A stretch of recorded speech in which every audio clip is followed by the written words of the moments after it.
UP के वित्त मंत्री सुरेश खन्ना का भी बयान सामने आया। जनभावनाओं के अनुरूप बजट जो है वो होगा, जनहितकारी बजट होगा। सुरेश खन्ना का बयान। गरीब और मध्य वर्ग का विशेष ध्यान रखा जाएगा। गरीबों का और मध्य वर्ग का विशेष ध्यान रखा जाएगा। इंफ्रास्ट्रक्चर का भी विशेष रूप से ध्यान रखा जाएगा, ये उनकी तरफ से कहा गया है। तो खास जानकारी आपको दे रहे, गरीब और मध्य वर्ग का विशेष रूप से ध्यान रखा जाएगा। यूपी के वित्त मंत्री का ये बयान सामने आया है। इंफ्रास्ट्रक्चर में भी सुधार होगा, जनभावनाओं के अनुरूप जो है वो बजट होगा।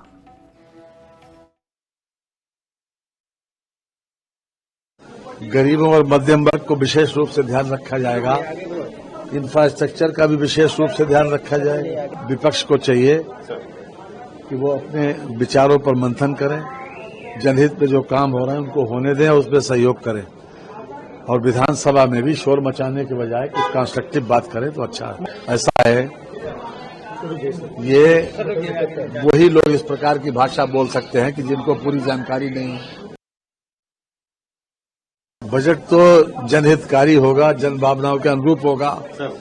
गरीबों और मध्यम वर्ग को विशेष रूप से ध्यान रखा जाएगा। इंफ्रास्ट्रक्चर का भी विशेष रूप से ध्यान रखा जाएगा। विपक्ष को चाहिए कि वो अपने विचारों पर मंथन करें, जनहित में जो काम हो रहे हैं उनको होने दें, उसमें सहयोग करें और विधानसभा में भी शोर मचाने के बजाय कुछ कंस्ट्रक्टिव बात करें तो अच्छा है। ऐसा है, ये वही लोग इस प्रकार की भाषा बोल सकते हैं कि जिनको पूरी जानकारी नहीं है। बजट तो जनहितकारी होगा, जनभावनाओं के अनुरूप होगा। गरीबों और मध्यम वर्ग को विशेष रूप से ध्यान रखा जाएगा। इंफ्रास्ट्रक्चर का भी विशेष रूप से ध्यान रखा जाए। यूपी के वित्त मंत्री सुरेश खन्ना का भी बयान सामने आया। जनभावनाओं के अनुरूप बजट जो है वो होगा, जनहितकारी बजट होगा। सुरेश खन्ना का बयान। गरीब और मध्य वर्ग का विशेष ध्यान रखा जाएगा। गरीबों का और मध्य वर्ग का विशेष ध्यान रखा जाएगा। इंफ्रास्ट्रक्चर का भी विशेष रूप से ध्यान रखा जाएगा, ये उनकी तरफ से कहा गया है। तो खास जानकारी आपको दे रहे, गरीब और मध्य वर्ग का विशेष रूप से ध्यान रखा जाएगा। यूपी के वित्त मंत्री का ये बयान सामने आया है। इंफ्रास्ट्रक्चर में भी सुधार होगा, जनभावनाओं के अनुरूप जो है वो बजट होगा।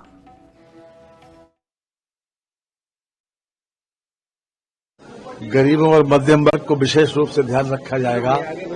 इंफ्रास्ट्रक्चर का भी विशेष रूप से ध्यान रखा जाएगा। विपक्ष को चाहिए कि वो अपने विचारों पर मंथन करें, जनहित में जो काम हो रहे हैं उनको होने दें, उसमें सहयोग करें और विधानसभा में भी शोर मचाने के बजाय कुछ कंस्ट्रक्टिव बात करें तो अच्छा है। ऐसा है, ये वही लोग इस प्रकार की भाषा बोल सकते हैं कि जिनको पूरी जानकारी नहीं है। बजट तो जनहितकारी होगा, जनभावनाओं के अनुरूप होगा। गरीबों और मध्यम वर्ग को विशेष रूप से ध्यान रखा जाएगा। इंफ्रास्ट्रक्चर का भी विशेष रूप से ध्यान रखा जाए। विपक्ष को चाहिए कि वो अपने विचारों पर मंथन करें, जनहित में जो काम हो रहे हैं उनको होने दें, उसमें सहयोग करें और विधानसभा में भी शोर मचाने के बजाय कुछ कंस्ट्रक्टिव बात करें तो अच्छा है। ऐसा है, ये वही लोग इस प्रकार की भाषा बोल सकते हैं कि जिनको पूरी जानकारी नहीं है। बजट तो जनहितकारी होगा, जनभावनाओं के अनुरूप होगा। गरीबों और मध्यम वर्ग को विशेष रूप से ध्यान रखा जाएगा। इंफ्रास्ट्रक्चर का भी विशेष रूप से ध्यान रखा जाए।